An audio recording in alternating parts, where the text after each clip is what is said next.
This is a Python-based tkinter application helping to resample data from huge data sets. When I say huge, they are really oversized data sets.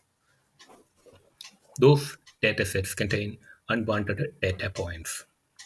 Here I have an Excel dataset which has more number of rows than needed for my purpose, of course.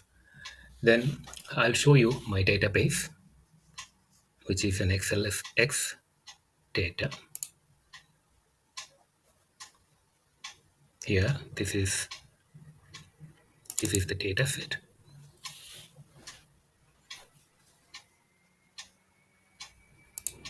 One can see there are 8 columns: depth, hook load, SPP, ROP, pumping rate, weight on bit, RPM, and torque. This can be A, B, C, D, E, F, G, H as well. You don't have to name it as those particular headers. You can name it as whatever you want. Here, the data starts from row number 2, and of course, this is starting from 372 meters, you can see, and ending at row number 27,826. So this is very much oversized data. This one is acquiring data every 2 centimeters. Okay, the purpose is to retain the original characteristics. I want to have data every 1 meter. So let me just show the plot for each of the um, parameters against the depth. So here it takes time because it's a small computer, it's a small laptop. There are too many rows to get plotted. See, basically this is the um, plot for hook load. And if I extend it to, you know, so it is taking time. So it is such a huge data. So my purpose in showing this is that after the exercise, we will have the same characteristics.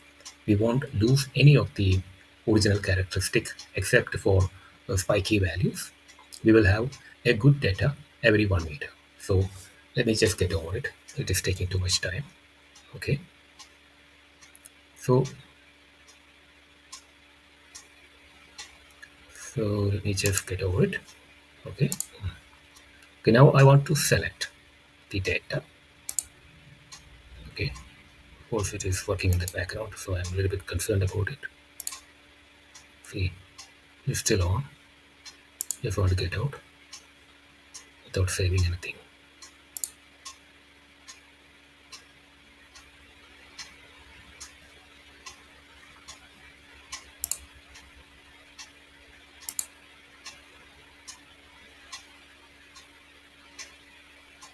Okay, I just got over it, and I'm going to select my data.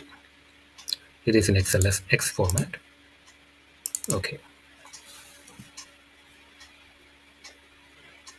Okay.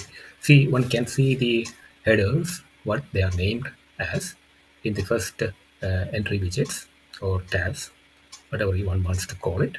Okay. So now I want to apply the filter. Before applying the filter, I want to tell that my data is cleaned in terms of duplicates and null values, meaning that duplicates and null values are removed from the data which is under process. Now I'm going to apply my filter. I apply the filter from column number 2 onwards because depth is my main reference column. I don't want to touch that. I want to eliminate spiky data in hook load in those columns, other columns other than depth. Okay. Here I have this ROP column, which is I'm going to apply another filter less than a particular number, say 45. And all the rest are, I'm going to apply 0 as the base filter. Okay. I'm going to apply the filter. And after applying the filter, I want to save my resampled data. Okay, I apply the save resampled data option, and then it gives me the option to name it in sample 261023. Since I have so many of them, just want to name it uniquely so that I can find it very easily. Okay, here is the data.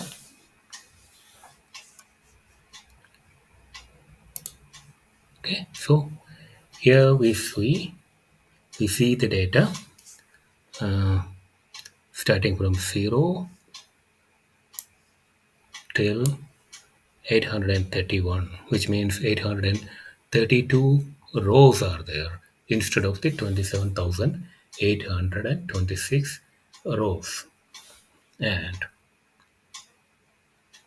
what is more, I'm going to plot the depth versus the workload. See, essentially it's the same. So it is plotting very fast. It doesn't take much time because it has very limited number of data points to plot. Okay,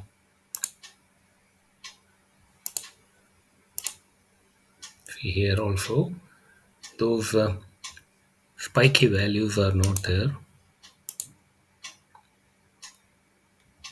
and I'll plot it against ROP as well.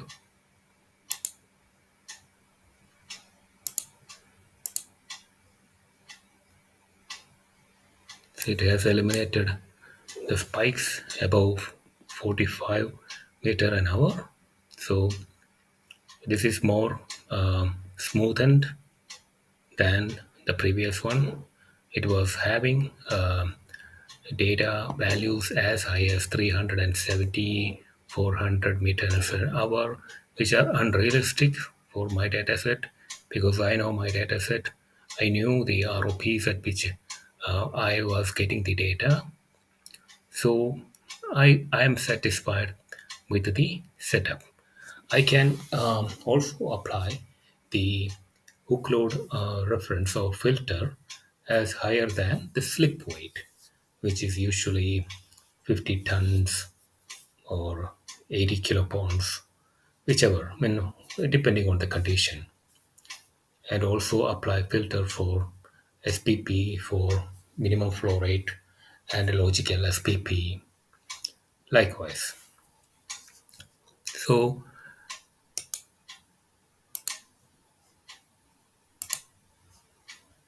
I don't want to save it. Yeah, the other thing what I want to uh, tell you is that I have added one column, extra column, uh, checking my difference in the row values for the depth. Because I can see that the difference between these rows are 1. Basically, it assures me that my sample is 1 meter interval data. But I see that there are some numbers higher than 4, I mean higher than 1, which implies that my original data set had missing data. I didn't want to touch the missing data because I don't have a credible data to insert there. So I can replace those missing values with the median, mean, average, likewise, but I don't want to do that. So this helps me to ensure that my data has 1 meter interval. So that's about it. Thank you for watching. Thank you very much. I'm closing it.